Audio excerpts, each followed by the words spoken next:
கிறிஸ்துவின் நாமத்தினாலே இந்த நாளிலும் இந்த காணொளி காட்சியின் மூலமாக ஆண்டவரை ஆராதித்து மகிமைப்படுத்த கர்த்தர் நமக்கு கிருபை தந்திருக்கிறபடியினால் தெய்வாதி தேவனுக்கு நன்றி செலுத்துகிறேன்.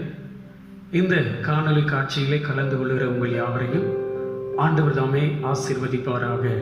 இந்த மனமகிழ்ச்சி நாளிலும் தேவ சமூகத்தில் வந்திருக்கிற நாம் எல்லாரும் விடுதலையோடு ஆண்டவரை பாடி துதித்து ஆராதித்து மகிமைப்படுத்த, ஆண்டவருடைய வார்த்தையை கேட்டு வார்த்தையின் ஆசீர்வாதத்தை பெற்றுக்கொள்ள நமக்கு கிருபை தரும்படியாக எல்லாருடைய கண்களை மூடி வாய்களை திறந்து, ஆண்டவரே உம்முடைய பரிசுத்த பிரசன்னத்தினால் உம்முடைய பரிசுத்த மகிமையினால் எங்களை நிரப்புங்கப்பான்னு சொல்லி எல்லாரும் அப்படியே கண்களை மூடி நாம் ஜெபிப்போம். ஸ்தோத்திரம் ஆண்டவரே, உமக்கு நன்றி செலுத்துகிறோம், நன்றியோடு உம்மை துதிக்கிறோம். தேசம் முழுவதும் பல சூழ்நிலைமைகள் இருந்தாலும் ஆண்டவரே உம்முடைய மிகுந்த கிருபையினால ஆண்டவரே இந்த மனமகிழ்ச்சி நாளிலே உங்களை ஆராதிப்பதற்கு, உங்களை துதிப்பதற்கு, உங்கள் வார்த்தையை கேட்பதற்கு எங்களுக்கும் ஒரு நல்ல தருணத்தை தந்திருக்கிறீங்க. அதற்காக நன்றி செலுத்துகிறோம். இந்த ஆராதனை வேளையிலே உங்கள் பரிசுத்த பிரசன்னம், பரிசுத்த மகிமை எங்கள் எல்லாரையும் நிரப்புவதாக. அல்லேலூயா, உமக்கு நன்றி செலுத்துகிறோம் ஆண்டவரே, நன்றியோடு உம்மை துதிக்கிறோம் ஆண்டவரே. சர்வ வல்லமையுள்ள தேவனே உமக்கு நன்றி. இந்த ஆரம்ப வேளையிலே கர்த்தர் தம்முடைய மகிமையோடு, தம்முடைய வல்லமையோடு, தம்முடைய அபிஷேகத்தோடு, உம்முடைய பிரசன்னத்தோடு எங்கள் மத்தியில் கடந்து வாங்க ஆண்டவரே. இந்த நாள் எங்களுக்கு மிகுந்த ஆசீர்வாதமாக இருக்கட்டும். கர்த்தர் தாமே இந்த நாளை ஆசீர்வாதமாக்கி தாங்க ஆண்டவரே. அல்லேலூயா, உமக்கு நன்றி செலுத்துகிறோம் ஆண்டவரே. வானதூதர் சேனைகள் மனோகர கீதங்களால் எப்போதும்,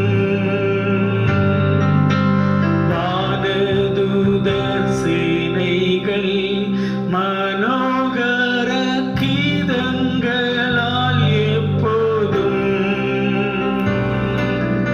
ஓய்வின்றி பாடி துதிக்க மாபெரும் மன்னவனே உமக்கு.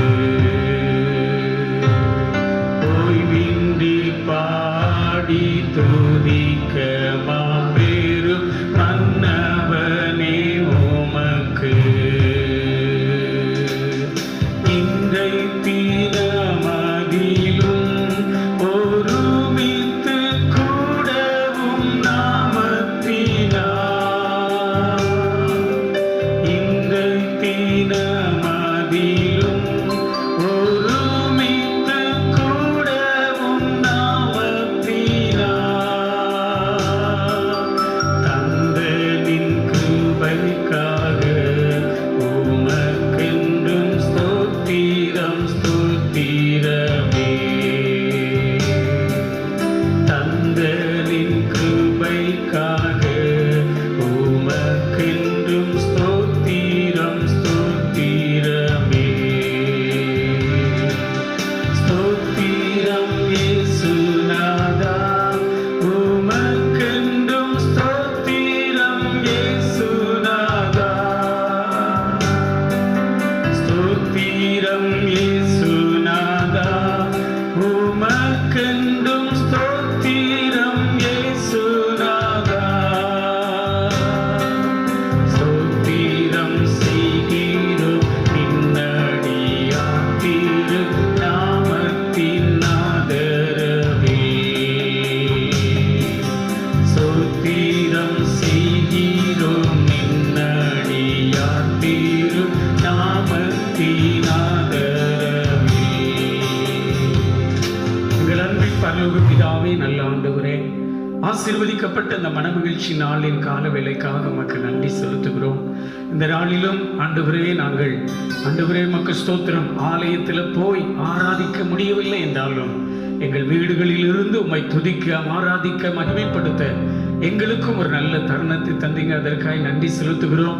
இந்த ஆராதனை வேளையிலே எங்கள் மேல, எங்கள் குடும்பத்தினர் மேல, எங்கள் வீட்டுக்குள்ளே உங்க பிரசன்னம் கடந்து வந்து இந்த நாள் எங்களுக்கு மிகுந்த ஆசீர்வாதமாக இருக்கட்டும். உங்க பரிசுத்தமான கரத்துக்குள் இதை ஒப்புக் கொடுக்க கொடுக்கிறோம். இதற்கு விரோதமாய் எழும்புகிற எல்லா சத்துருவின் கிரியைகளும் நிர்மூலமாக்கப்பட்டு போகட்டும். யார் யாரெல்லாம் இதை பார்த்து கொண்டிருக்கிறார்களோ ஒவ்வொருடைய வாழ்க்கையிலும் இன்றைக்கு கர்த்தர் மகிமையான காரியங்களை செய்து உங்க நாமத்தை மகிமைப்படுத்துங்க. அப்படியே செய்து உங்க நாமம் மகிமைப்படட்டும். எங்களை தாழ்த்தி உடைய கரத்தில் தருகிறோம்.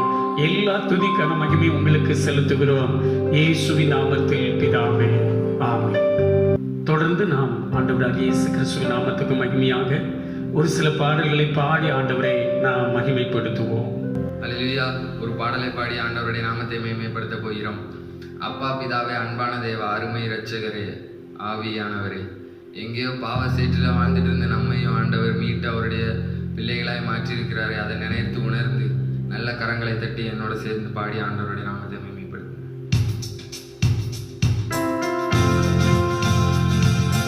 அப்பா பிதாவே, அன்பான தேவா, அருமை இரட்சகரே, ஆவியானவரே, எங்கள் அப்பா பிதாவே, அன்பான தேவா, அருமை இரட்சகரே,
கூட நாம் பாடி கர்த்தரை மகிமைப்படுத்துவோம். எரேமியா தீர்க்கதரிசி 14வது அதிகாரம் 8வது 9வது வசனத்திலே இப்படியாக சொல்லப்பட்டிருக்கிறது. இஸ்ரவேலின் நம்பிக்கையே, ஆபத்து காலத்தின் இரட்சகரே, நீர் தேசத்தின் பரதேசியை போலவும் ராத்தங்க இறக்குகிற வழிபோக்கனை போலவும் இருப்பானே. நீர் விடாய்த்து போன புருஷனை போலவும் ரட்சிக்க மாட்டாத பராக்கிரமசாலியை போலவும் இருப்பானே. கர்த்தாவே, நீர் எங்கள் நடுவில் இருக்கிறவராமே. உம்முடைய நாமம் எங்களுக்கு தரிக்கப்பட்டிருக்கிறது. எங்களை விட்டு போகாதிரும் என்று சொன்ன வார்த்தையின்படியாக கர்த்தாவே, நீர் எங்களோடு கூடவே இருந்து எங்களை வழி நடத்துங்க. எங்களுக்கு எல்லாமே நீங்க தான்ப்பா, நீங்க இல்லாம எங்களால ஒன்றும் செய்ய முடியாது என்று சொல்லி இந்த பாடலை நம் அனைவரும் பாடி கர்த்தரை மகிமைப்படுத்துவோம். என் கூடவே இரும் ஓ இயேசுவே, நீர் இல்லாமல் நான் வாழ முடியாது. என் பக்கத்திலே இரும் ஓ இயேசுவே, நீர் இல்லாமல் நான் வாழ முடியாது.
ஒரு பாடலை பாடி நாம் உற்சாகத்தோடு ஆண்டவரை மகிமைப்படுத்த போகிறோம்.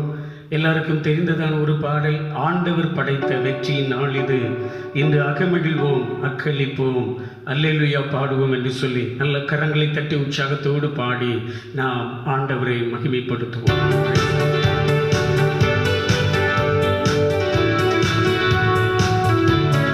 சந்தோஷமாய்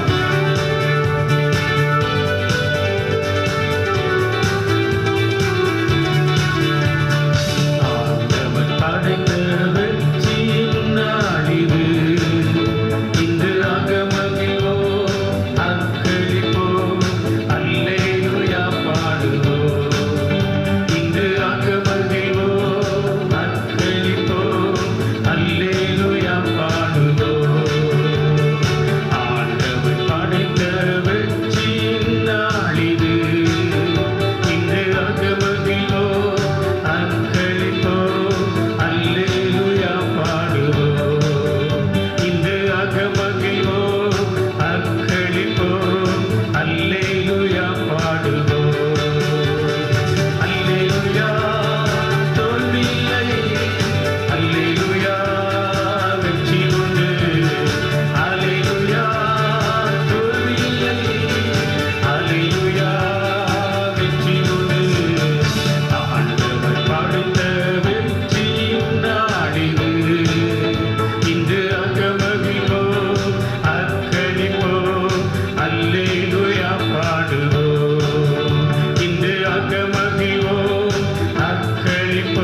கைவைத்தி எனக்கு வெற்றி பவனி செல்வோம். ஆண்டவர் படைத்த வெற்றியின் நாளிது. இன்று அகமகிழ்வோம், அக்களிப்போம், அல்லேலூயா பாடுவோம். இன்று அகமகிழ்வோம், அக்களிப்போம், அல்லேலூயா பாடுவோம். அல்லேலூயா. தோல்வி இல்லை, கையசைத்து ஆமே வெற்றி உண்டு. அல்லேலூயா. தோல்வி இல்லை, அல்லேலூயா வெற்றி உண்டு. அல்லேலூயா. தோல்வி இல்லை, அல்லேலூயா வெற்றி உண்டு. ஆண்டவர் தம்முடைய பிள்ளைகளை ஒருபோதும் தோற்று போக விடுகிற தேவன் அல்ல. ஒருவேளை சில சூழ்நிலைமைகள், சில சம்பவங்களை பார்க்கும்போது தோற்று போனதை போல காணப்பட்டாலும் இயேசு எப்படி எல்லாவற்றையும் ஜெயித்தாரோ, அவர் உலகத்தை ஜெயித்தார், மாம்சத்தை ஜெயித்தார், பிசாசை ஜெயித்தார். எனவே அவருடைய பிள்ளைகளாக நாமும் கூட ஜெயிப்பதற்காகவே தேவன் இந்த பூமியிலே உங்களையும் என்னையும் தெரிந்தெடுத்து வைத்திருக்கிறார். எனவே எல்லாரையும் உணர்ந்து கொண்டவர்களாய் தள்ளப்பட்ட கல் கட்டிடம் தாங்கிடும் மூளைக்கல்லாயிற்று. கர்த்தர் செயல் இது, அதிசயம் இது. கைத்தட்டி பாடுங்களே. கடந்த கால சூழ்நிலைமைகள் ஒருவேளை எல்லாராலும் தள்ளப்பட்டு, ஒதுக்கப்பட்டு, புறக்கணிக்கப்பட்டு, ஏளனம் என்கிற நிலைமையில உங்க வாழ்க்கை காணப்பட்டு கொண்டிருக்கலாம். அப்போஸ்தலனாகிய பவுல் கொரிந்தியருக்கு எழுதிய நிருபத்திலே அழகாக எழுதியிருக்கிறார். நம்முடைய கர்த்தராகிய இயேசு கிறிஸ்துவின் நாமத்தினாலே நமக்கு ஜெயம் கொடுக்கிற தேவனுக்கு ஸ்தோத்திரம். எனவே இயேசு எப்படி ஜெயித்தாரோ அதை போல நம்மையும் ஜெயிக்க பண்ணுவார். ஆகாதவர்கள் என்று நீங்க தள்ளப்பட்டிருக்கலாம். உங்கள் குடும்பத்தினர் மூலமாய், உங்க உறவினர்கள் மூலமா, நண்பர்கள் மூலமாய், ஒன்றுக்கு உதவாதவர்கள், யூஸ்லெஸ் என்கிற நிலைமையில கூட உங்களை தூக்கி போட்டிருக்கலாம். ஆனா ஆகாது என்று தள்ளப்பட்ட கல்லையே மூளைக்கு தலைக்கல்லாய் மாற்றுகிற தேவன் நாம் ஆராதிக்கிற தேவன். எனவே நல்ல கைத்தட்டி உற்சாகத்தோடு பாடி ஆண்டவரை மகிமைப்படுத்த போகிறோம். ஹல்லேலூயா. நல்ல சந்தோஷமா கரங்களை இன்றைக்கு ஆகாது என்று தள்ளப்பட்டிருக்கிற உங்களை ஆண்டவர் மூளைக்கு தலைக்கெல்லாம் மாற்றி உங்கள் மூலமாகத்தான் அந்த நன்மை உண்டாக போகிறது. உங்கள் மூலமாகத்தான் அந்த விடுதலை உண்டாக போகிறது. உங்கள் மூலமாகத்தான் அந்த ஆசீர்வாதம் கடந்து வரப்போகிறது. எனவே நல்ல சந்தோஷத்தோடு கைத்தட்டி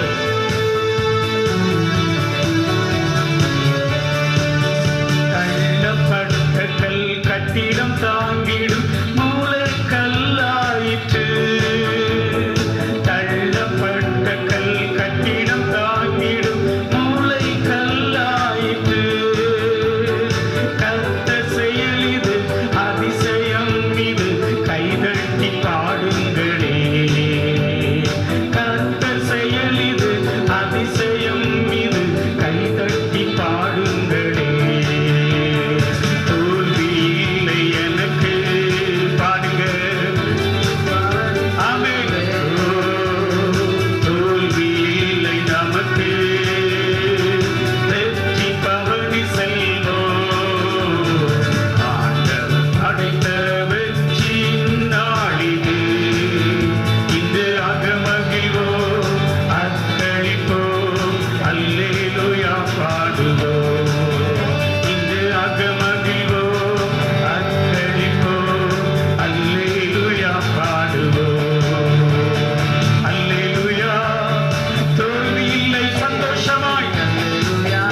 உமக்கு நன்றி செலுத்துகிறோம் ஆண்டவரே. ஒரு தகப்பன் தன் பிள்ளையை சுமந்து செல்வது போல கர்த்தர் ஒருவரே உங்களை சுமந்து கொண்டு வந்தார் என்று சொல்லி மோசே என்ற தேவ மனிதன் அந்த இஸ்ரவேல் ஜனங்களை பார்த்து இப்படியாய் சொன்னார். தகப்பன் சுமந்து கொண்டு வருவது போல சுமார் 20 லட்சம் ஜனங்களை 40 வருஷமாய் வனாந்திரத்தில் அவர் சுமந்து கொண்டு வந்திருக்க முடியுமானால் இன்றைக்கு எல்லாம் அடைக்கப்பட்ட நிலைமையில் இருக்கிறது. எந்த காரியத்தையும் விடுதலை செய்ய முடியல, எல்லாவற்றிலும் தடையும் தோல்வியும் என்கிற நிலைமையில் இருந்தாலும் எப்படி தகப்பன் தன் பிள்ளையை சுமந்து செல்வது போல கர்த்தர் தம்முடைய ஜனங்களை பாலைவனத்தில் அந்த வனாந்தரத்தில் சுமந்து கொண்டு வந்தாரோ அதை போல இந்த வனாந்தரமான அனுபவத்தில், இந்த பாலைவனத்தை போன்ற அனுபவத்தில், இந்த ஒன்றுமில்லாத அனுபவத்தில் அவரே நம்மை சுமந்து கொண்டு வந்திருக்கிறார். எனவே எல்லாரும் அப்படியே கண்களை மூடி நமக்கு நன்றி ஆண்டவரே, அப்படி எல்லாரும் கண்களை மூடி உள்ளத்தின் ஆழத்தில் இருந்து மலை போல துன்பம் என்னை சூழும் போது அதை பனி போல உருகிட செய்பவரே, கண்மணி போல் என்னை காப்பவரே, உள்ளம் கையில் பொறித்தென்னை நினைப்பவரே, நீர் போதும் என் வாழ்விலே. சொல்லுங்க சத்தமா வாய் திறந்து, ஏசையா நீர் போதும் என் வாழ்விலே. தாய் போல தேற்றி தந்தை போல ஆற்றி தோள் மீது சுமந்து செல்கிற சர்வ வல்லமுள்ள தேவன் நம்மோடு இருக்கும்போது ஒருவேளை நம்மை புரிந்து கொள்ளாதவர்களும் மத்தியில் நாம் வசித்துக் கொண்டிருக்கிறோம். நம்முடைய கணவனா இருக்கலாம், நம்முடைய மனைவியா இருக்கலாம், நம்முடைய பிள்ளைகளா இருக்கலாம், நம்முடைய பெற்றோர்களா இருக்கலாம். நம்மை புரிந்து கொள்ளாதபடி சில நேரத்தில் நம்மை நடத்தி கொண்டிருக்கிறார்கள். ஆனால் அவர்கள் நம்மை புரிந்து கொள்ளவில்லை என்றாலும் நம்மை புரிந்து கொள்ளுகிற ஒரு தெய்வம் நமக்கு இருக்கிறார். அவர் நம்முடைய எல்லா சூழ்நிலைமைகளையும் புரிந்து கொண்டு நம்மை ஆற்றி தேற்றி அரவணைத்துக் கொள்கிற தேவன்.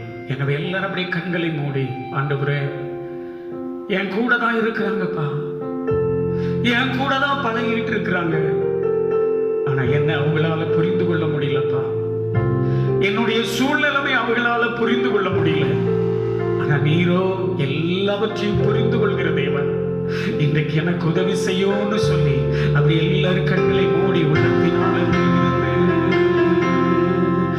தாய் போல தேற்றி தந்தை போல ஆற்றி தோள் மீது சுமந்திடும் என் ஏசையா, தாய் போல தேற்றி தந்தை போல ஆற்றி தோள் மீது சுமந்திடும் என் ஏசையா, உம்மை போல புரிந்து கொள்ள யாரும் இல்லையே, உம்மை போல அரவணைக்க யாரும் இல்லையே, உம்மை போல புரிந்து கொள்ள யாரும் இல்லையே, உம்மை போல அரவணைக்க யாரும் இல்லையே, நீ போதும் என் வாழ்விலே, ஏசையா நீ போதும்.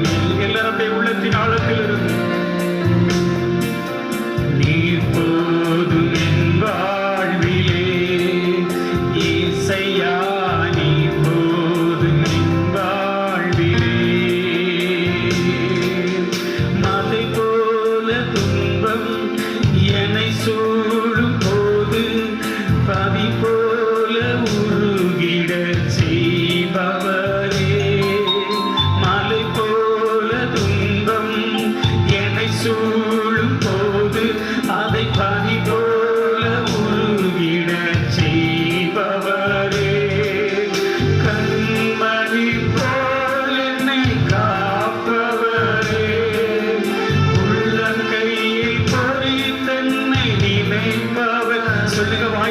சொல்லும்படியே கண்மணி என்னை காப்பவர் இயேசுவே உள்ளம் கையில் பொறித்தன்னை நினைப்பவரே நீர் போதும் என் வாழ்விலே இயேசையா நீர் போதும் என் வாழ்விலே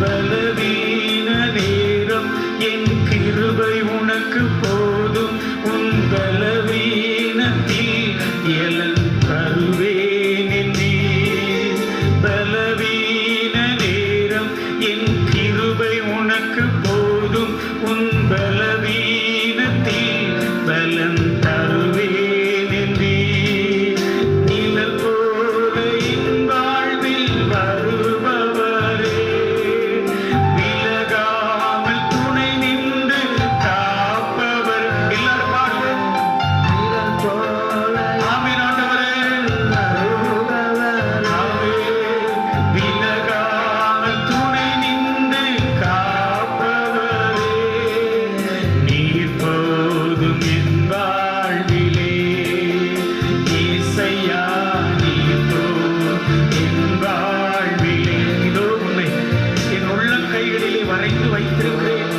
உன் மதில்கள் எப்பொழுதும் எனக்கு முன்பாக இருக்கிறது என்று சொன்ன தேவன் அவர் நம்மை அவருடைய உள்ளம் கைகளிலே வரைந்து வைத்திருக்கிறார் எனவே அந்த உள்ளம் கைகளிலே நீங்களும் நானும் இருக்கிறதுனால சத்துரு நம்மை தொட முடியாது பிரச்சனை நம்மை மேற்கொள்ள முடியாது அவர் எல்லாவற்றிலிருந்து நம்மை பாதுகாத்துக் கொள்கிற தேவன் இயேசையா தாய் போல தேற்றி தந்தை போல ஆற்றி தோள் மீது சுமந்திடும் என் இயேசையா உம்மை போல புரிந்து கொள்ள யாருமில்லை ஆமென் ஆண்டவரே உம்மை போல அரவணைக்க யாருமே இல்லப்பா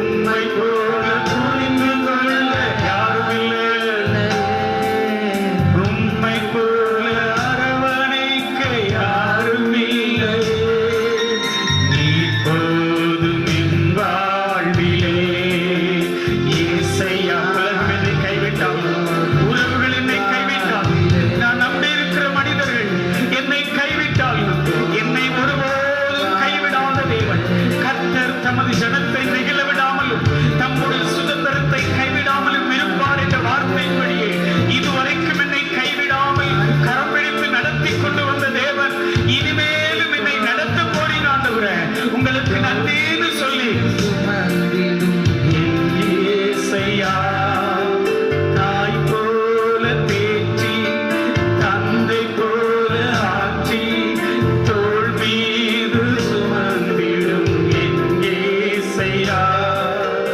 உம்மை போல புரிந்து கொள்ள யாருமில்லை உம்மை போல அரவணைக்க யாருமில்லை இயேசுவே உம்மை போல புரிந்து கொள்ள யாருமில்லை உம்மை போல அரவணைக்க யாருமில்லை நீ போதும் என் வாழ்விலே இயேசையா நான் உன்னை விட்டு விலகுவதும் இல்லை உன்னை கைவிடுவதும் இல்லை என்று சொன்ன தேவன் உலகத்தின் முடிவு பரியந்தம் சகல நாட்களிலும் உங்களுடனே கூட இருக்கிறேன் என்று சொன்ன தேவன் இந்த தேவன் என்னென்னைக்கும் உள்ள சதா காலங்களிலும் நம்முடைய தேவன் மரண பரியந்தம் நம்மை நடத்துவார் என்ற வார்த்தையின்படியே அவர் நம்மை நடத்துவார் நம்முடைய குடும்பத்தை நடத்துவார் எனவே எந்த பட்சத்திலும் நாம் சோர்வுக்கு இடம் கொடுத்து விடாதபடி அவர் நம்மோடு கூட இருந்து ஒரு தாய் போல தேற்றி தந்தை போல அரவணைத்துக் கொண்டிருக்கிற தேவனாய் இருக்கிறபடியினால் உங்களுக்கு நன்றின்னு சொல்லி எல்லாருடைய கண்களை மூடி ஹalleluya உமக்கு நன்றி ஆண்டவரே நீர் போதும் என் வாழ்வில் ரெண்டு கைகளை வைத்து அப்படியே சொல்லுவோமா இயேசையா நீர் போதும் என் வாழ்வில் ஒரே ஒரு மத்தி கூட சத்தமா நீர் போதும் என் வாழ்விலே இயேசையா நீர் போதும் என் வாழ்விலே அப்படியே எங்களை விட்டு விலகாத தேவனா எங்களை கைவிடாத தேவனா எங்களை ஒவ்வொரு நாளும் கரம் பிடித்து நடத்த போகிற தயவுக்காய் ஸ்தோத்திரம். தேசத்துல நாங்கள் வசித்துக் கொண்டிருக்கிற இடத்துல கூட பல சூழ்நிலைகள் இருந்தாலும் நீர் எங்களை பாதுகாக்கிற தெய்வனாய் இருக்கிறபடியினால் உமக்கு நன்றி செலுத்துகிறோம். தொடர்ந்து உடைய பரிசுத்த பிரசன்னம் எங்களோடு இருக்கட்டும். எல்லா துதி கனமகிமே உங்களுக்கு செலுத்துகிறோம். இயேசுவின் நாமத்தில் பிதாவே, ஆமென். உட்காருவோம்.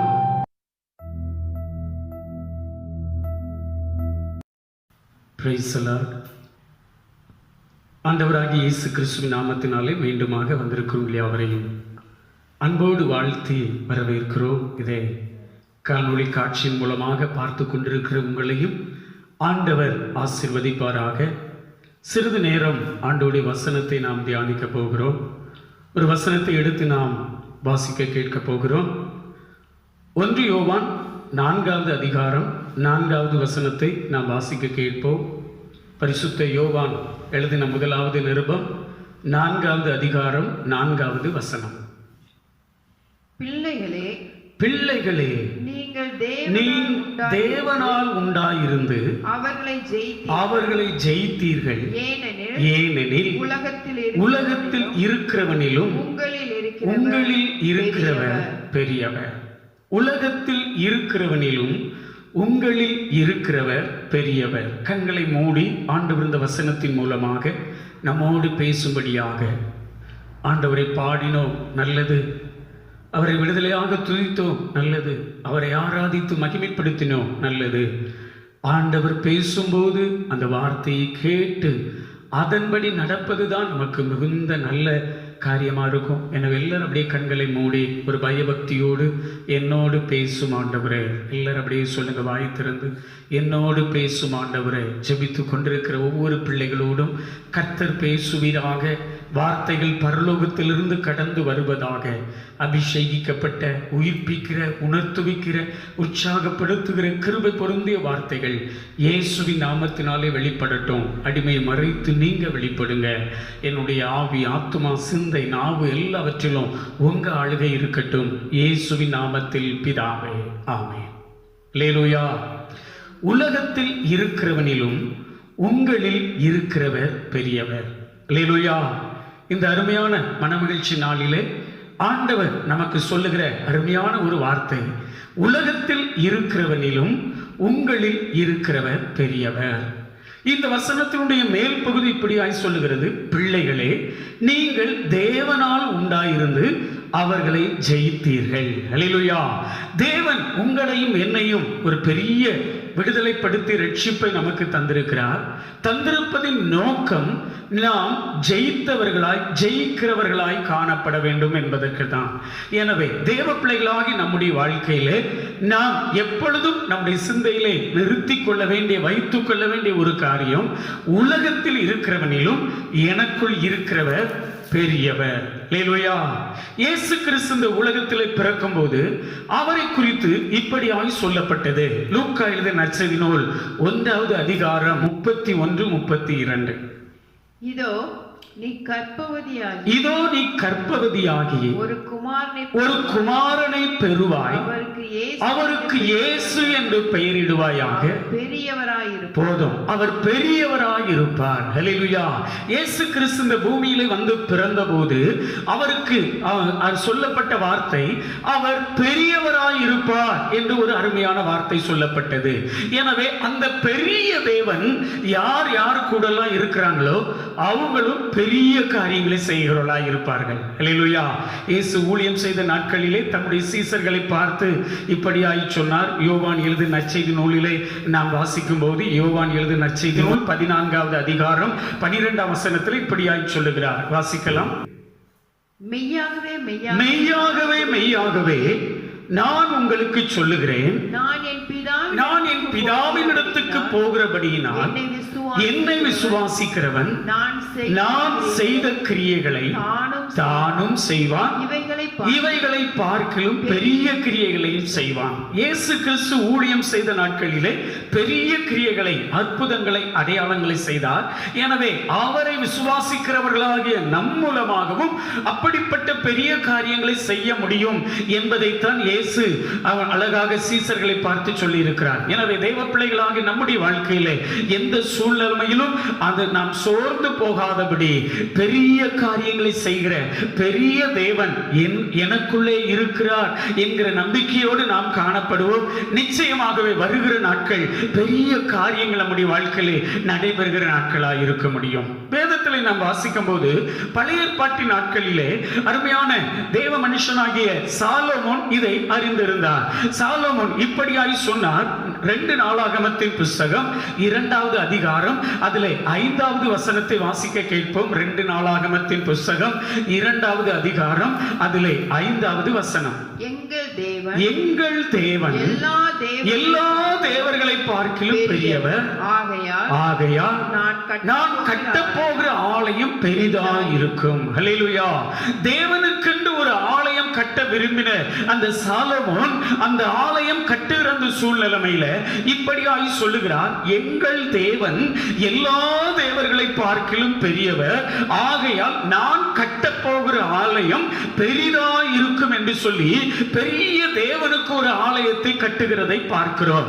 ஒருவேளை பெரிய மிக பிரமாண்டமான ஒரு ஆலயத்தை கட்டினாலும் வேதத்தில் நாம் வாசிக்கும் போது ஆண்டவர் உயரமும் உன்னதமான சிங்காசனத்தில் வீற்றிருக்கிற தேவன். வானம் எனக்கு சிங்காசனம், பூமி எனது பாதபடி என்று சொல்லுகிறார். எனவே அவ்வளவு பெரிய தேவன் ஆலயத்தில் வந்து அவர் வசிக்க வேண்டும். அப்படிப்பட்டவருக்கு அவ்வளவு பெரிய தேவனுக்கு ஆலயம் கட்ட முடியாது. எனவே அன்றைக்கு அந்த சாலமோனுக்குள் இருந்த வாஞ்சை, எங்க ஆண்டவர் எல்லா தேவர்களை பார்க்கிலும் பெரியவர், எனவே பெரிய ஆலயம் கட்ட வேண்டும் என்று வாஞ்சித்து ஒரு பெரிய தேவாலயத்தை கட்டினார்.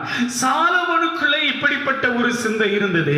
அவருடைய தகப்பனாகிய தாவீதுக்குள்ளேயும் ஒரு சிந்தை இருந்தது. 104வது சங்கீதம் 1வது வசனத்தை வாசிக்கும் போது அந்த 104வது சங்கீதம் 1வது வசனத்திலே சங்கீதக்காரராகிய தாவீது இப்படியாய் சொல்லுகிறார். வாசிக்க கேட்போம். என் ஆத்துமாவே கர்த்தரை ஸ்தோத்திரி, என் தேவனாகிய கர்த்தாவே, நீர் மிகவும் பெரியவராய் இருக்கிறீர், மகிமையையும் மகத்துவத்தையும் அணிந்து கொண்டிருக்கிறீர். ஹல்லேலூயா. நீர் மிகவும் பெரியவராய் இருக்கிறீர், மகிமையும் மகத்துவத்தையும் அணிந்து கொண்டிருக்கிறீர் என்று சொல்லி சாலமோன் நீ எங்கள் தேவன் எல்லா தேவர்களை பார்க்கிலும் பெரியவர் என்று சொன்னார்.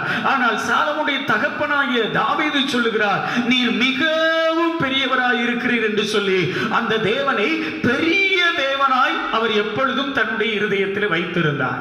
ஒருவேளை இது சங்கீதத்தில் எழுதப்பட்டிருந்தாலும் அவருடைய வாழ்க்கையிலும் கூட தேவனை பெரிய தேவனாகவே வைத்திருந்தார். ஹல்லேலூயா. அன்றைக்கு தாவீது நாட்களிலே ஒரு சம்பவத்தில் இப்படியாய் எழுதப்பட்டிருக்கிறது. தாவீது வாழ்ந்த நாட்களிலே ஒரு குறிப்பிட்ட நாளிலே அந்த தேசத்தில் இருக்கிற எல்லா ஜனங்களும் ஒரு குறிப்பிட்ட மனிதனை கண்டு பயந்து அவனுக்காக கலங்கி கொண்டிருந்தார்கள். வேதத்தில் நாம் வாசிக்கும் போது 1 சாமுவேலின் புஸ்தகம் 17வது அதிகாரம் அதிலே 11வது வசனத்தை நாம் வாசிக்க கேட்போம். 1 சாமுவேல் 17:11. சவுலும் இஸ்ரவேலர் அனைவரும் அந்த பெலிஸ்தனுடைய வார்த்தைகளை கேட்டு கலங்கி மிகவும் பயப்பட்டார்கள். ஹல்லேலூயா. இங்கே வாசிக்கிறோம், இஸ்ரவேலர் அனைவரும் அந்த பெலிஸ்தனுடைய வார்த்தைகளை கேட்டு மிகவும் பயப்பட்டார்கள், சவுலும் கூட சேர்ந்து. ஹல்லேலூயா. அருமையான தேவ பிள்ளைகளே, ஒரு மனிதனுடைய வார்த்தை இல்லை என்றால் ஒரு மனிதனுடைய தோற்றம் அன்றைக்கு இஸ்ரவேல் தேசத்தில் இருந்த எல்லா ஜனங்களையும் கலங்க பண்ணி கொண்டிருந்தது. அன்றைக்கு இருந்த ராணுவத்தில் இருந்த எல்லா ராணுவ வீரர்களை கலங்க பண்ணி கொண்டிருந்தது. அது மாத்திரமல்ல, அந்த தேசத்துக்கு ராஜா என்று சொல்லப்படுகிற சவுலை கூட கலங்க பண்ணி கொண்டிருந்தது. அவர்களெல்லாம் எப்படி பார்த்தார்கள் என்று சொன்னால், அந்த 17வது அதிகாரத்தை வாசிக்கும் போது கோலியாத் என்று சொல்லப்படுகிற ஒரு பெலிஸ்தியனை அவனை குறித்து இப்படியாய் சொல்லப்படுகிறது. 4வது வசனத்திலே, அவன் உயரம் 6 முழமும் 1 ஜானுமாம். சுமார் 9 அடி உயரத்துல ஒரு மிகப்பெரிய ஒரு மனிதனாக நல்ல அந்த வளத்துக்கேற்ற நல்ல பாடியோடு ஒரு மனிதன் நின்று கொண்டு அங்கே ஒரு சவால் விடுகிறான். நான் பெலிஸ்தியன், நீங்கள் இஸ்ரவேலர்கள், நான் ஒருவனாய் உங்களிடத்தில் யுத்தம் பண்ண வருகிறேன், உங்களிடத்திலிருந்து ஒருவனை என்னிடத்துக்கு யுத்தத்துக்கு அனுப்புங்கள். இந்த வார்த்தை தான் அன்றைக்கு இருந்த சவுலையும் இஸ்ரவேலர் அனைவரையும் கலங்க பண்ணி கொண்டிருந்தது. அவர்களுக்குள்ள ஏன் கலக்கமும் பயமும் வந்ததுன்னா, அவர்கள் அந்த கோலியாத்தை பெரிய மனிதனாய் பார்த்து கொண்டிருந்தார்கள். அவனுடைய சரீர தோற்றத்தை பார்த்து, அவனுடைய சரீர ஆரோக்கியத்தை பார்த்து, அவனுக்கு இருக்கிற அந்த பலத்தை பார்த்து எல்லாரும் அவனை குறித்து கலங்கி பயந்து கொண்டிருந்தார்கள். ஆனால் ஏற்கனவே நாம் தியானித்தது போல, சங்கீதக்காரர் தாவீது சொன்னது போல, நீர் மிகவும் பெரியவராய் இருக்கிறீர் என்று சொன்ன அந்த தாவீது கர்த்தரை தன்னுடைய வாழ்க்கையில பெரியவராய் வைத்திருந்ததினால் இந்த தாவீது ஒரு வார்த்தையை சொல்லுகிறார். பாருங்கள், வாசிக்கலாம். 1 சாமுவேல் 17வது அதிகாரம் 32வது வசனத்தை ஒருவர் சத்தத்தை உயர்த்தி வாசிக்க கேட்போம். தாவீது சவுலை நோக்கி, இவன் நிமித்தம் ஒருவனுடைய இருதயமும் கலங்க வேண்டியதில்லை. போதும். அல்லேலூயா. இவன் நிமித்தம் ஒருவனுடைய இருதயமும் கலங்க வேண்டியதில்லை. 11வது வசனத்திலே வாசித்தோம், சவுலும் இஸ்ரவேலர் அனைவரும் இந்த மனிதன் நிமித்தமாய் பயந்து கலங்கி கொண்டிருந்தார்கள். ஆனா கர்த்தரை பெரியவராய் கொண்டிருந்த இந்த தாவீதினிடத்திலிருந்து வெளிப்பட்ட வார்த்தை என்ன என்று சொன்னால், இவன் நிமித்தம் ஒருவருடைய இருதயமும் கலங்க வேண்டியதில்லை. அல்லேலூயா. எல்லாரும் கோலியாத்தையே புகழ்ந்து கொண்டிருக்கிறார்கள். அவனுடைய தோற்றம், அவன் வைத்திருக்கிற அந்த ஆயுதம், அவனுடைய பட்டையும், அவன் வைத்திருக்கிற ஈட்டி, அது மாத்திரமல்ல அவன் போட்டிருக்கிற அந்த கவச உடை. வேதத்திலே வாசிக்கும் போது அந்த கவச உடையை குறித்து கூட சொல்லப்பட்டிருக்கிறது. 1 சாமுவேல் 17:5 வாசிங்க. அவன் தன் தலையின் மேல் வெண்கல சீராவை போட்டு ஒரு போர் கவசத்தை தரித்து கொண்டிருப்பான். அந்த கவசத்தின் நிறை 5000 சேக்கலான வெண்கலமாயிருக்கும். அல்லேலூயா. 5000 சேக்கல் என்று சொன்னால் சுமார் 57 கிலோ எடையுள்ள கவச உடையினுடைய எடை எவ்வளவு? 57 கிலோ. நாம ஒரு 50 கிலோ மூட்டையை தலையில தூக்கி வச்சிட்டோம்னா எப்ப எதுல கொண்டு இறக்கி வைக்கலாம்னு சொல்லி இறக்கி வைக்கிறதுக்கு சமயத்தை தேடிட்டு இருப்போம். ஆனா இந்த மனிதன் 57 கிலோ எடை உள்ள அந்த கவச உடைய தன்னுடைய சரீரத்திலே போர்த்தி கொண்டு வந்து இங்கே தன்னை ஒரு பெரிய மனிதனாக காட்டிக்கொண்டு எல்லா இஸ்ரவேல் ஜனங்களையும் பயமுறுத்தி கொண்டிருந்தான். ஆனால் கர்த்தர் பெரியவர் என்று உணர்ந்திருந்த தாவீது சொல்லுகிறார், இவன் நிமித்தம் ஒருவரும் இருதயமும் கலங்க வேண்டியதில்லை என்று சொல்லி அங்கே சொல்லுகிறதை பார்க்கிறோம். காரணம் என்ன என்று சொன்னால், இந்த தாவீது அந்த கோலியாத்துக்கு பக்கத்துல மிகவும் பெரியவராய் இருக்கிற கர்த்தரை வைத்தான். அல்லேலூயா. கர்த்தரை வைத்தது மாத்திரமல்ல, அந்த கர்த்தர் கோலியாத்தை விட பல மடங்கு பெரியவராய் இருக்கிற கர்த்தர் என்னோடு கூட இருக்கிறார் என்கிற அந்த தைரியம் தான் இந்த தாவீதை இந்த வார்த்தையை சொல்ல வைத்தது. அருமையான தெய்வ பிள்ளைகளே, இன்றைக்கு நம்முடைய வாழ்க்கையில அநேகருடைய வாழ்க்கையில பயமும் கலக்கம் இருக்கிறது. வியாதியை குறித்து பயந்து கொண்டிருக்கிறோம். சரீரத்தில் இருக்கிற பலவீனத்தை குறித்து என்ன நடக்கும், இந்த பலவீனம் என்ன செய்யுமோ என்று சொல்லி கலங்கி கொண்டிருக்கிறோம். அது மாத்திரமல்ல, சில சம்பவங்கள் நம்முடைய வாழ்க்கையில் நடைபெறுகிற சில பிரச்சனைகள், நமக்கு விரோதமாய் வருகிற சில போராட்டங்கள், இவைகளை பார்த்து சில நேரத்திலே நாம் பயந்து கலங்கி கொண்டிருக்கிறோம். காரணம் என்ன என்று சொன்னால், எனக்குள்ளே பெரிய தேவன் இருக்கிறார் என்கிற சிந்தை நமக்குள்ளே இல்லாதபடி பிரச்சனையை பெரிது பண்ணி, வியாதியை பெரிது பண்ணி, நமக்கு விரோதமாய் வருகிற போராட்டத்தை பெரிது பண்ணி, அவைகளை பெரிதாக நாம் பார்க்கிறதுனாலதான் நமக்குள்ளே கலக்கமும் பயமும் வருகிறது.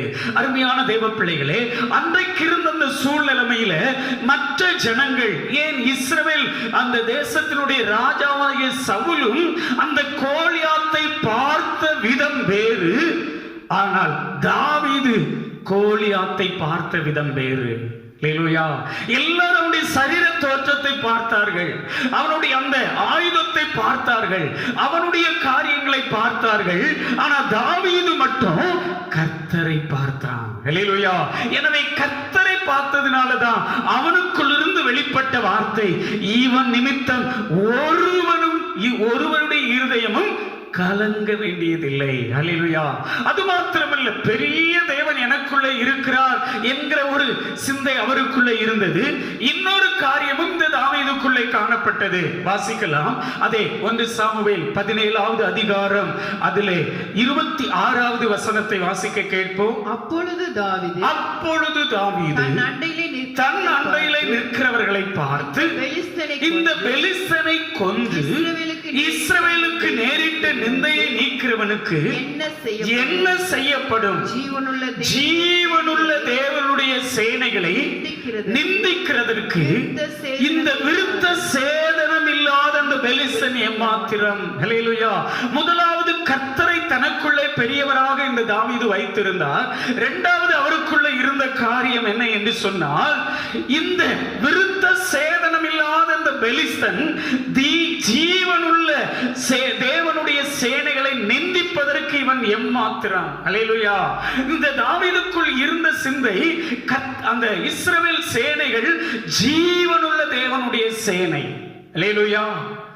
எகிப்திலே 430 வருஷம் இந்த ஜனங்கள் அடிமைகளாக வாழ்ந்தார்கள். யாத்ராகமத்தின் புஸ்தகம் 1வது அதிகாரம் 12வது அதிகாரம் வரையும் நீங்க வாசிக்கும் போது, 1ஆம் அதிகாரத்திலிருந்து 12வது அதிகாரம் வரையும் வாசிக்கும் போது, இந்த ஜனங்கள் எகிப்திலே அடிமைகளாய் இருந்தார்கள். ஆனால் 12வது அதிகாரம் 41வது வசனத்தை வாசிக்கும் போது இந்த ஜனங்களை குறித்து இப்படியாய் எழுதப்பட்டிருக்கிறது. வாசிக்க கேட்போம். யாத்ராகமத்தின் புஸ்தகம் 12வது அதிகாரம் 40-41வது வசனம். இஸ்ரவேல் புத்திரர் எகிப்திலே குடியிருந்த காலம் 430 வருஷம். 430 வருஷம் முடிந்த அன்றைய தினமே கர்த்தருடைய சேனைகள் எல்லாம் எகிப்து தேசத்திலிருந்து புறப்பட்டது. ஹல்லேலூயா. பாருங்க, எகிப்திலே 12வது அதிகாரம் வரைக்கும் வாசிக்கிறோம். அந்த ஜனங்கள் அடிமைகளாய் இருந்தார்கள். என்றைக்கு அந்த ஜனங்கள் எகிப்திலிருந்து புறப்பட்டார்களோ அன்று முதல் அவர்கள் கர்த்தருடைய சேனைகள் என்று அழைக்கப்பட்டார்கள். இன்றைக்கு நம்முடைய வாழ்க்கையில் அப்படிதான். உலகத்திலே சிலர் ஒருவேளை நம் பழைய நாட்களிலே பாவத்திலே சாபத்திலே உலக பிரகாரமான வாழ்க்கை வாழ்ந்து கொண்டிருந்த போது அவனுக்கு பிசாசுக்கு அடிமையாய் இருந்து அவன் சொல்லுகிற காரியத்தெல்லாம் செய்து கொண்டிருந்தோம். ஆனால் என்றைக்கு இந்த ரட்சிப்பை நாம் பெற்றுக்கொண்டோமோ அன்று முதல் நாம் கர்த்தருடைய சேனைகளாய் யுத்த வீரர்களாய் மாறுகிறோம். ஹல்லேலூயா. அருமையான தேவ பிள்ளைகளே, இந்த தாவீதுக்குள் இருந்த ஒரு வைராக்கியம், முதலாவது, நான் ஆராதிக்கிற தேவன், எனக்குள் இருக்கிற தேவன் மிகவும் பெரியவர் என்கிற சிந்தை இருந்தது.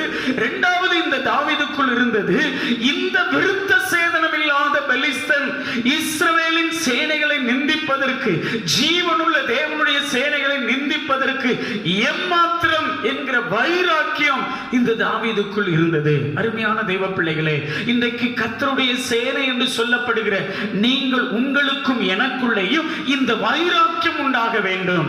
சில நேரத்தில் நாம் வேலை செய்கிற இடத்துல ரட்சிக்கப்படாத மனிதர்கள் மூலமா சில உபத்திரவத்துக்குள்ளே போகிறோம். சில நேரத்தில் நம்முடைய குடும்பத்தில் கூட ரட்சிக்கப்படாதவர்கள் மூலமாக சில உபத்திரவத்துக்குள்ளே போகிறோம். இன்றைக்கு தேசத்தில் பார்த்தீங்கன்னா அநேக ஊழியர்கள் பலவிதமான நிந்தைகளுக்குள்ளே, நெருக்கடிகளுக்குள்ளே போய் கொண்டிருக்கிறார்கள். அநேக தேவ பிள்ளைகள் பலவிதமான நெருக்கடிகளுக்குள்ளே போய் கொண்டிருக்கிறார்கள். இன்றைக்கு நம்முடைய இந்திய தேசத்தின் சூழ்நிலைமை, ஊழியர்கள் பலவிதங்களிலே தாக்கப்பட்டு ஒடுக்கப்பட்டு கொண்டிருக்கிற நிலைமையிலே இன்றைக்கு ஊழியர்கள் கடந்து சென்று கொண்டிருக்கிறார்கள்.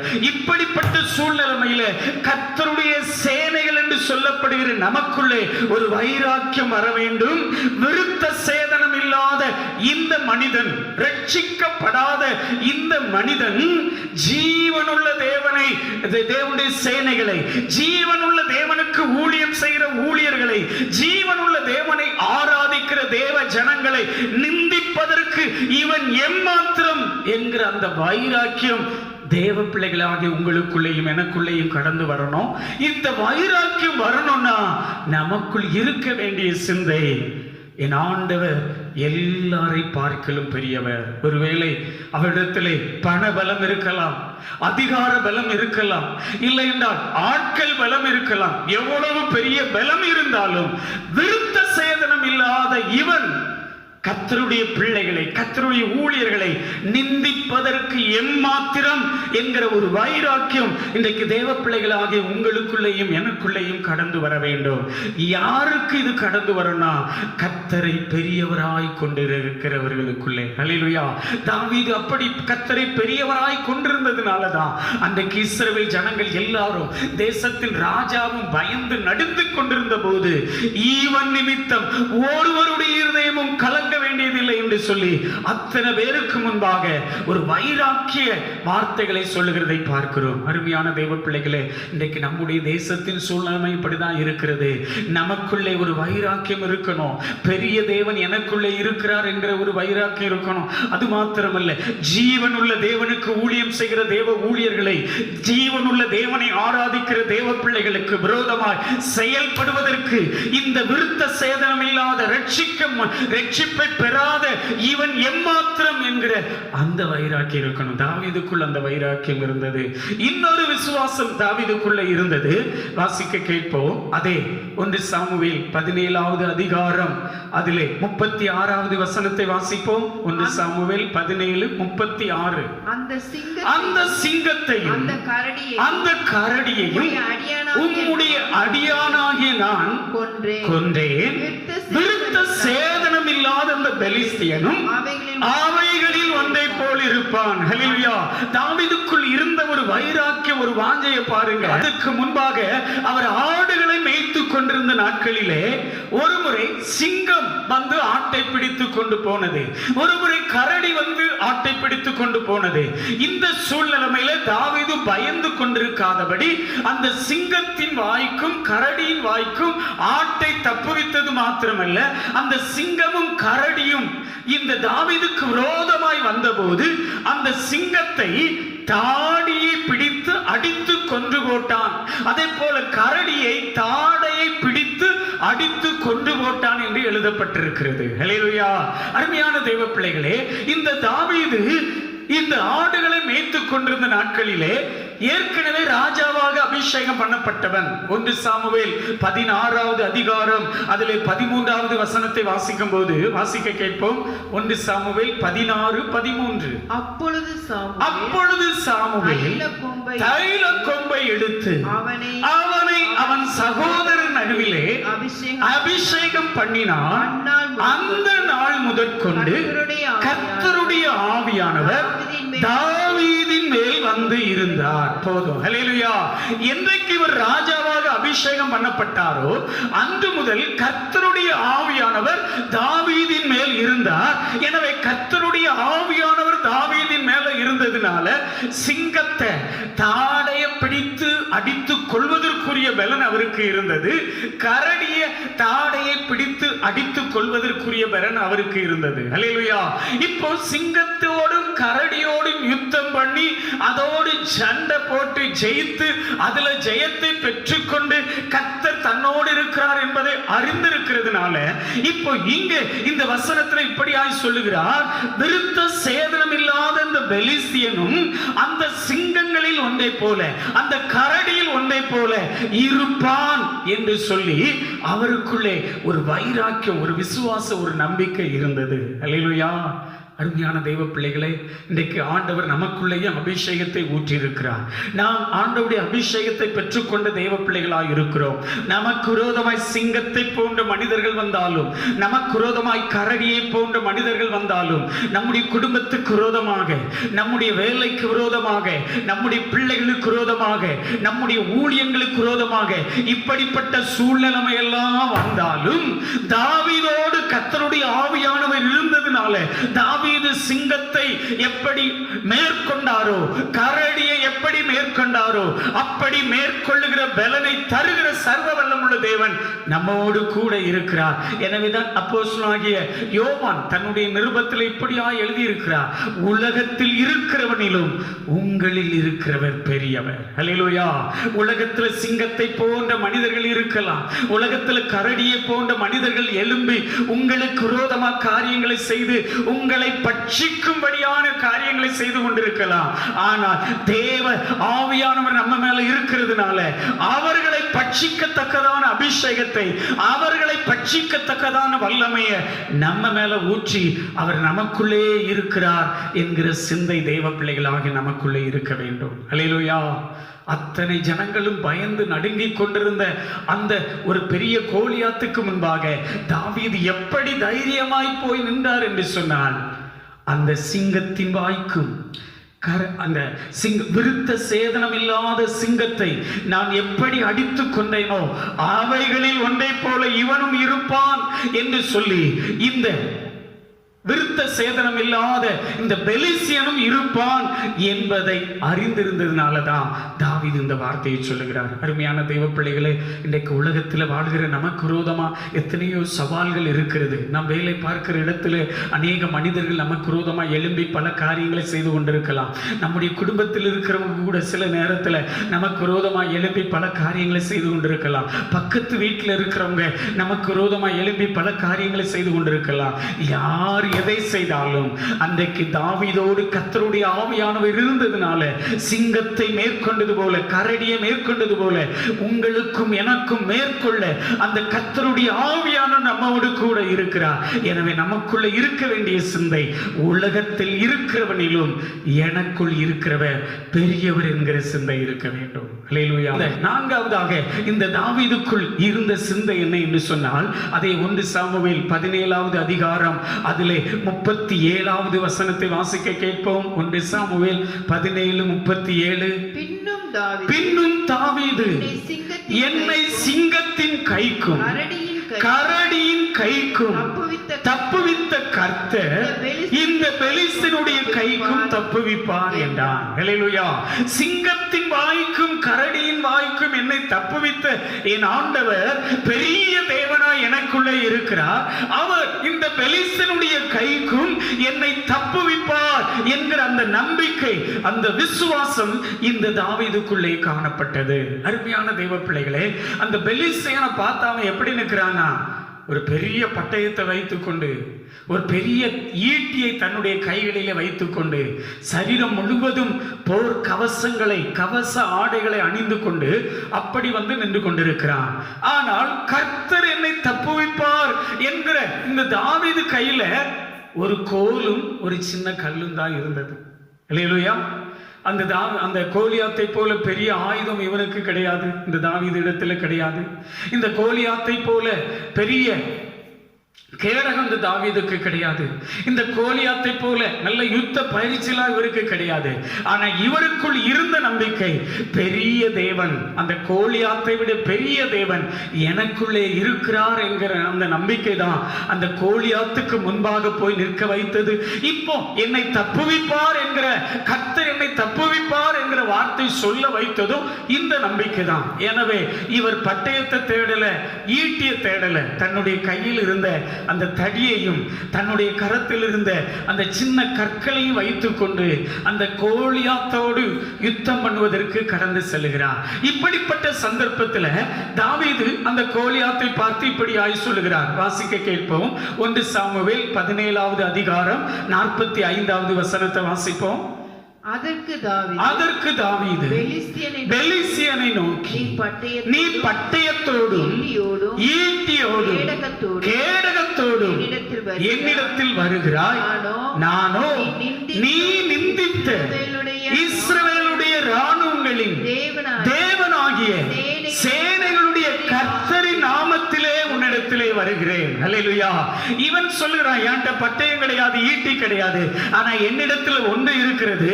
நீ எந்த சேனையை நிந்தித்தாயோ அந்த சேனைகளுக்கு தேவனாய் இருக்கிற கர்த்தர் என்கிற அந்த நாமம் எனக்குள்ளே இருக்கிறது என்று சொல்லி ஒரு சவாலோடு படையோடு அந்த கோலியாத்துக்கு முன்பாக போய் நின்று கொண்டிருக்கிறதை பார்க்கிறோம். அருமையான தெய்வ பிள்ளைகளே, இன்றைக்கு நம்முடைய இந்திய தேசத்திலேயும் தேவ பிள்ளைகளாக நாம் சவாலோடு வாழ வேண்டிய ஒரு காலகட்டத்துக்குள்ளே வந்திருக்கிறோம்.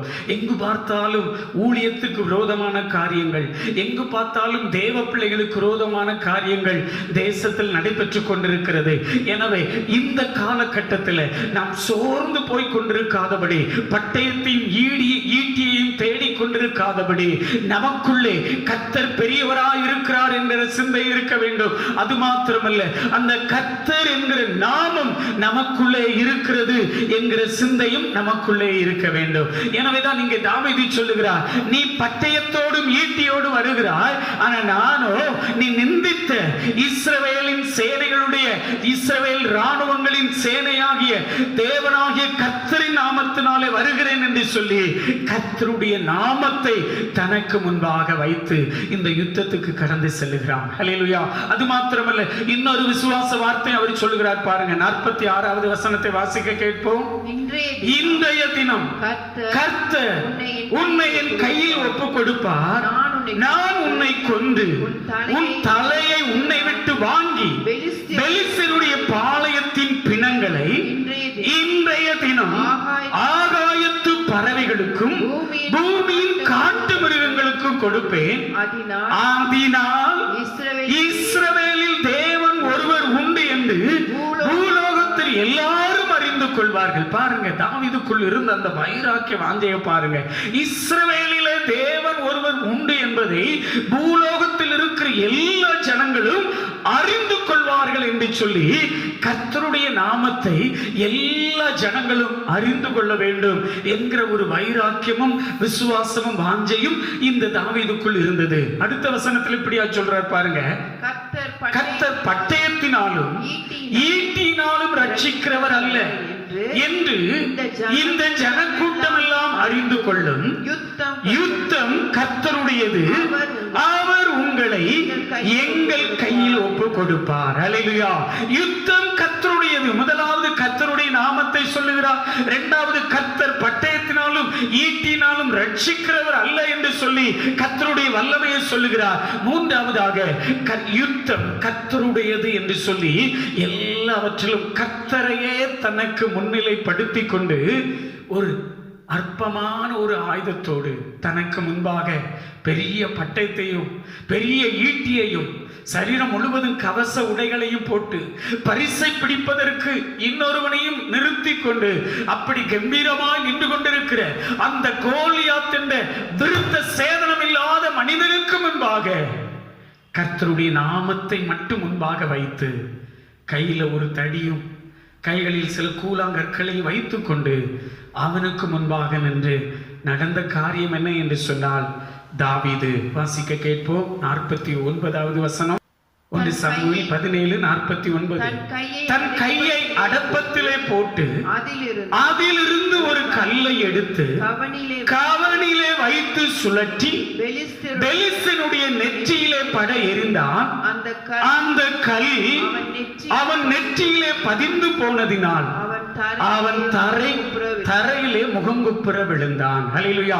இப்ப தாவீது பார்க்கிறான், சரீரம் முழுவதையும் பார்க்கும்போது அந்த நெற்றியில, முகத்துல கூட இல்லாதபடி அந்த நெற்றியில மட்டும்தான் ஒரு சின்ன கேப் இருக்குது. மற்ற இடம் முழுவதும் அவன் கவச உடை அணிந்திருக்கிறான். இப்ப சரியாக தன்னுடைய கையில் இருந்த அந்த சின்ன கூழாங்கல்லை வைத்து சரியாக குறி பார்த்து அந்த நெற்றிக்கு நேராக அந்த கல்லை எறிந்த போது அந்த கல் நேராக நெற்றியில போய் பதிந்து அந்த கோலியாத்தை முகங்குப்புற கீழே விழ பண்ணினது. அருமையான தேவ பிள்ளைகளே, அந்த கல் பதிந்தது மாத்திரமல்ல, ஒருவேளை கல் அந்த நெற்றில பட்டிருந்திருக்குமானால், கல் பட்டுதான் அவன் கீழே விழ வேண்டும் என்று சொன்னால் அவன் மல்லாக்க தான் விழுந்திருக்கணும். ஆனா அவன் முகங்குப்புற விழுந்தான் என்று வேதம் சொல்கிறது. காரணம் என்ன தெரியுமா? அவன் கர்த்தரை தனக்கு முன்பாக வைத்திருந்ததுனால. கர்த்தர் பட்டயத்தினாலும் ஈட்டினாலும் ரட்சிக்கிறவர் அல்ல.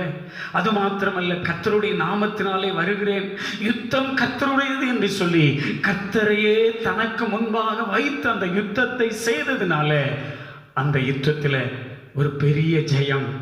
இவன் கல்லை வைத்து அவனுடைய நெற்றியில குறிபார்த்து கல்லை எறிவதற்கும் பின்னால இருந்து கர்த்தர் ஒரு அடி போடுவதற்கும் கரெக்டா இருந்தது. அதனாலதான் முகங்குப்புற அவன் தாவீதுக்கு முன்பாக விழுந்தான். தாவீது கையில பட்டயம் கிடையாது, ஒண்ணும் கிடையாது. ஓடி போய் ஏறி அந்த விருத்த சேதனம் இல்லாத பெலிஸ்தீனுக்கு மேல நின்று கொண்டு அந்த கோலியாத்தினுடைய பட்டயத்தையே எடுத்து அந்த கோலியாத்தின் தலையை வெட்டுகிறான். தன்னுடைய தலையை வெட்டுவதற்கே ஆயத்தப்படுத்தி வைத்திருந்த அந்த பட்டயத்தை வைத்துக் கொண்டு 39 நாட்கள் அந்த இஸ்ரவேலின் சேனைக்கு முன்பாக வந்து சவால் விட்டு கொண்டிருந்தான். ஆனால் 40வது நாள் கோலியாத்தின் நாள். தாவீதின் கையில பட்டயம் இல்ல, எந்த கோலியாத்தின் உரைக்குள்ள பட்டயம் இருந்ததோ அதே பட்டயத்தை எடுத்து கோலியாத்தின் தலையை வெட்டி தன்னுடைய கரத்தில் எடுத்து கொண்டு போகிறான். அருமையான தெய்வ பிள்ளைகளே, இன்றைக்கு நம்முடைய தேசத்தில் இருக்கிற சூழ்நிலைமையை பார்க்கும்போது பெலிஸ்தியரை போல நமக்கு முன்பாக நின்று கொண்டு ஆர்ப்பரிக்கிற, இல்லை என்றால் கூக்குரலிடுகிற ஜனங்களை பார்க்கிறோம். கவலைப்படாதிருங்கள். உலகத்தில் இருக்கிறவனிலும் உங்களுக்குள் இருக்கிறவர் பெரியவர் என்ற வார்த்தையின்படி தேவன் பெரியவராய் நம்ம கூடவே இருக்கிறார். அதனால எந்த விருத்த சேதனம் இல்லாத கோலியாத்தின் சத்தத்தை கேட்டு, சவாலை கேட்டு நாம் கலங்கி பயந்து கொண்டிருக்காதபடி இந்த தாவீதை போல பெரிய தேவன் எனக்குள்ளே இருக்கிறார் என்கிற அந்த நம்பிக்கையோடு நாம் காணப்படுவோம் என்று சொன்னால் வரப்போகிற நாட்கள் நிச்சயமாகவே நாம் ஜெயம் பெற்று, நன்மை பெற்று, ஆசீர்வாதம் பெற்று விடுதலை பெறப்போகிற நாட்கள். அருமையான தேவ பிள்ளைகளே, அநேக வேளைகளிலே தேவ பிள்ளைகளாக நமக்குள்ளே தேவன் பெரியவர், எங்கள் ஆண்டவர் பெரியவர் என்கிற சிந்தை இருக்கிறது, நல்லதுதான். ஆனால் அந்த பெரிய தேவன் எனக்குள்ளே இருக்கிறார் என்கிற சிந்தை வரும்போதுதான் நாம் மகிமையான காரியத்தை தேசத்தில் செய்ய முடியும். ஒரு எழுப்புதலுக்காக நாம் இந்த நாட்களிலே காத்து கொண்டிருக்கிறோம், ஜெபித்துக் கொண்டிருக்கிறோம். ஆண்டவரும் சீக்கிரத்தில் அந்த எழுப்புதலை பற்றி வைத்து அப்படியே நம்முடைய தேசத்தில் ஒரு பெரிய எழுப்புதலை கொண்டு வரப்போகிறார். எனவே இன்றைக்கு விருத்த சேதனம் இல்லாத கோலியாத்துக்களை பார்த்து நாம் ஒருபோதும் சோர்ந்து போகாதபடி நமக்குள்ள இருக்க வேண்டிய வார்த்தை, கர்த்தர் பட்டயத்தினாலும் ஈட்டியினாலும் ரட்சிக்கிறவர் அல்ல, அது மாத்திரம் அல்ல, நான் கர்த்தருடைய நாமத்தினாலே கடந்து வருகிறேன், யுத்தம் கர்த்தருடையது என்று சொல்லி எல்லாவற்றுக்கும் கர்த்தரை நாம் முன்னிலைப்படுத்தும் போது கர்த்தர் நமக்காக யுத்தம் செய்து மகிமையான காரியத்தை நம்முடைய தேசத்தில் நம்மை கொண்டே செய்ய வேண்டும். அதற்கு நாம் செய்ய வேண்டிய காரியம், கர்த்தர் பெரியவர் என்பது ஒரு பக்கம் இருந்தாலும் அந்த பெரிய தேவன் எனக்குள்ளே இருக்கிறார் என்கிற சிந்தையும் நமக்குள்ளே காணப்பட வேண்டும். அப்படி எல்லாரும் கண்களை மூடி பிரச்சனையை அநேக நேரங்களிலே பெருசுப்படுத்திக்கிட்டு இருக்கிறோம். நம்முடைய வாழ்க்கையில் வருகிற சில நெருக்கடிகளை பெருசுப்படுத்தி அவைகளையே பெரிது என்று சொல்லி அவைகள் நிமித்தமாய் சோர்ந்து போய் கொண்டிருக்கிறோம். அந்த பிரச்சனைகளை காட்டிலும், அந்த போராட்டங்களை காட்டிலும், அந்த நெருக்கடிகளை காட்டிலும், இல்லை என்றால் நீங்க வேலை செய்கிற இடத்துல உங்களுக்கு விரோதமாக காரியங்களை செய்து கொண்டிருக்கிற அந்த பொல்லாத மனிதனை காட்டிலும், உங்கள் குடும்பத்துக்கு பக்கத்திலிருந்து விரோதமான காரியங்களை செய்து கொண்டிருக்கிற அந்த பொல்லாத மனிதனை காட்டிலும் என் ஆண்டவர் எனக்குள்ளே பெரியவராய் இருக்கிறார் என்கிற சிந்தை இன்றைக்கு உங்களுக்குள் கடந்து வரும் என்று சொன்னால், இந்த தாவீதை போல அற்பமான ஆயுதத்தை கொண்டு வரும் ஒரு பெரிய பெலிஸ்திய வீரனை ஜெயித்தது போல உங்களையும் என்னையும் ஜெயிக்க பண்ணுகிற தேவன் இன்றைக்கு நம்முடைய மத்தியில கடந்து வந்திருக்கிறார். எல்லாரும் அப்படியே கண்களை மூடி, உலகத்தில் இருக்கிறவனிலும் உங்களுக்குள் இருக்கிறவர் பெரியவர் என்ற வார்த்தையின்படி நாம் ஆராதிக்கிற தேவன் எல்லா சூழ்நிலைமைகளுக்கும் அப்பாற்பட்டு பெரியவராயிருக்கிறார். எல்லா பிரச்சனைகளுக்கும் அப்பாற்பட்டு அவர் பெரியவராக இருக்கிறார். எல்லா நெருக்கடிகளுக்கும் அப்பாற்பட்டு அவர் பெரியவராக இருக்கிறார். இந்த காலவெளியிலே நமக்குள்ளே வர வேண்டிய சிந்தை, என் வாழ்க்கையில வந்திருக்கிற எல்லா தடைகளை பார்க்கிறோம், என்னுடைய வாழ்க்கையில் இருக்கிற எல்லா பிரச்சனைகளை பார்க்கிறோம், எனக்கு முன்பாக நின்று கொண்டிருக்கிற எல்லா சவால்களை பார்க்கிறோம், என் ஆண்டவர் பெரியவர் மாத்திரமல்ல, அந்த பெரியவர் எனக்குள்ளேயும் இருக்கிறார் என்கிற சிந்தை வருமானால் வரப்போகிற நாட்கள் நிச்சயமாய் நமக்கு ஜெயமாய், வெற்றியாய், நன்மையாய் இருக்கும். எல்லாரும் அப்படியே கண்களை மூடி, இன்னைக்கு எந்த பிரச்சனை உங்களை கலங்க பண்ணி கொண்டிருக்கிறது, எந்த பிரச்சனை உங்களை வேதனைப்படுத்தி ஒடுக்கி கொண்டிருக்கிறது, எந்த மனிதன் உங்களுக்கு விரோதமாய் எழும்பி ஏதோ அவன் சொன்ன வார்த்தை உங்களை கலங்க பண்ணி கொண்டிருக்குமானால், அன்னைக்கு விருத்த சேதனம் இல்லாத அந்த பெலிஸ்தியன் கோலியாத் சொன்ன வார்த்தை மற்ற ஜனங்களை கலங்க பண்ணி கொண்டிருந்தது. ஆனால் தேவ ஆவியை பெற்றிருந்த தாவீதை அந்த வார்த்தை கலங்க பண்ணவில்லை. அந்த வார்த்தை அந்த தாவீதுக்குள் வைராக்கியத்தை கொண்டு வந்து ஒரு பெரிய ஜெயத்தை பெற்றுக்கொள்ளத்தக்க விதத்திலே காரியத்தை செய்தது.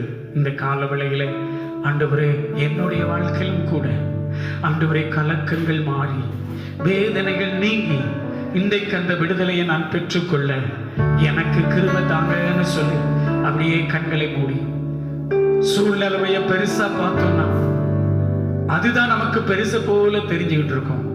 பிரச்சனையை பெருசா நினைச்சுக்கிட்டு இருப்போம். ஆனால் அதுதான் நமக்கு பெரிய கோலியாத்தை போல நின்று நம்மை பயமுறுத்தி கொண்டிருக்கோம். அந்த பிரச்சனைக்கு மத்தியிலும், அந்த சூழ்நிலைமைகளுக்கு மத்தியிலும், அந்த நெருக்கடிக்கு மத்தியிலும் என் தேவன் எனக்குள்ளே பெரியவராய் இருக்கிறார். அவர் பெரிய காரியங்களை செய்வார். நான் ஜெயிப்பேன், நான் ஜெயத்தை பெற்றுக் கொள்வேன் என்கிற அந்த சிந்தை உங்களுக்குள் இருக்குமானால் நிச்சயமாகவே நீங்க ஜெயத்தை பெற்றுக்கொள்ள முடியும். எல்லாருடைய கண்களை மூடி ஒரு நிமிஷம் ஜெபம் பண்ணுங்க. எது உங்களை இன்றைக்கு வேதனைப்படுத்தி கொண்டிருக்கிறது, எது உங்களை கலங்க பண்ணி கொண்டிருக்கிறது, எது உங்களை அப்படியே பயப்பட வைத்துக் கொண்டிருக்கிறதோ அதை அப்படியே சின்னதா நினைச்சு ஆண்டவரை பெரிதாய் உங்களுக்குள்ளே வைத்துக் கொள்ளுங்கள். அந்த பெரிய தேவன் நமக்குள்ளே பெரியவராய் இருக்கிறார். நம்பிக்கையில்லா நிலையானதோ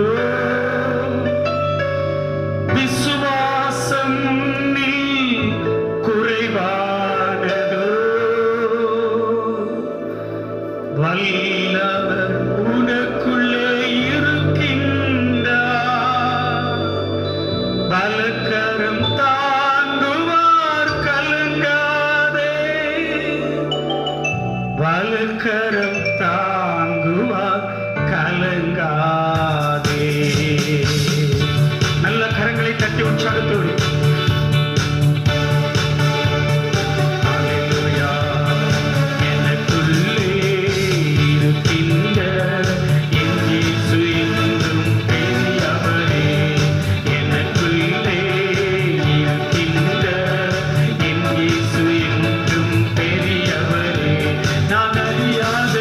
எனக்கு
குடும்பங்களுக்குள்ளே பிரச்சனையோடு வேதனையோடு போராட்டத்தோடு இருக்கிற ஒவ்வொரு பிள்ளைகளும் இன்றைக்கு அந்த ஜெயத்தை பெற்றுக் கொள்ளட்டும். என் இயேசு எனக்குள்ளே பெரியவராய் இருக்கிறார் என்று சொல்லி அந்த பெரிய தேவனை தனக்கு முன்பாக வைத்து எல்லாவற்றிலும் ஜெயம் பெற்று உங்களை இன்னும் மகிமைப்படுத்த உதவி செய்யுங்க ஆண்டவரே. அப்படியே செய்து உங்க நாமம் மகிமைப்படட்டும். எல்லா துதி கனமகிமை உங்களுக்கே செலுத்துகிறோம். இயேசுவின் நாமத்தில் பிதாவே, ஆமென். சேர்ந்து சொல்லுவோம். என் ஆத்துமாவே கர்த்தரை ஸ்தோத்திரி, என் முழு உள்ளமே அவருடைய பரிசுத்த நாமத்தை ஸ்தோத்திரி. என் ஆத்துமாவே கர்த்தரை ஸ்தோத்திரி, கர்த்தர் செய்த சகல உபகாரங்களையும் மறவாதே. ஆமென். அல்லேலூயா. கர்த்தருக்கு ஸ்தோத்திரம். கர்த்தர் உங்களை ஆசீர்வதிப்பார்.